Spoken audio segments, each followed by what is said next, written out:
Cabinet సమావేశం ఇవాళ సాయంత్రం జరగనుంది. హైడ్రాను బలోపేతం చేయడంతో పాటు చట్టబద్ధత కల్పించడంపై చర్చించనున్నారు. సమావేశానికి సంబంధించిన అజెండా ఖరారు చేసింది తెలంగాణ ప్రభుత్వం.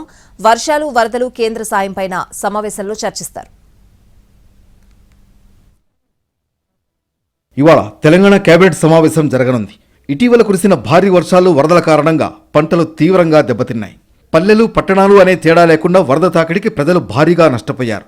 10,000 కోట్లకు పైగా నష్టం వాటిల్లినట్లు రాష్ట్ర ప్రభుత్వం ఇప్పటికే ప్రాథమికంగా అంచనా వేసింది. సహాయక చర్యలు, కేంద్రం సాయంపై ఇవాల్టి సమావేశంలో చర్చిస్తారు. చెరువులు, నాలాల పరిరక్షణకు ఏర్పాటు చేసిన హైడ్రా ఇప్పటి వరకు 99 జీవో ద్వారా కొనసాగుతోంది. ఈ సంస్థ FTLలో ఉన్న ఆక్రమణలను తొలగిస్తుంటే కొందరు అడ్డుకుని హైడ్రాకు కూల్చివేతల అధికారం లేదంటూ హైకోర్టును ఆశ్రయిస్తున్నారు.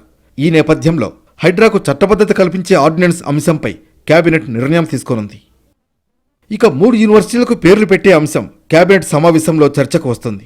కోటి మహిళా యూనివర్సిటీకి చాకలి ఐలమ్మ పేరు, తెలుగు విశ్వవిద్యాలయానికి సురవరం ప్రతాపరెడ్డి పేరు, హ్యాండ్లూమ్ టెక్నాలజీ ఇన్స్టిట్యూషన్కు కొండా లక్ష్మణ్ బాపూజీ పేరు పెడతారు. దీనికి కేబినెట్ ఆమోదం తెలపనుంది.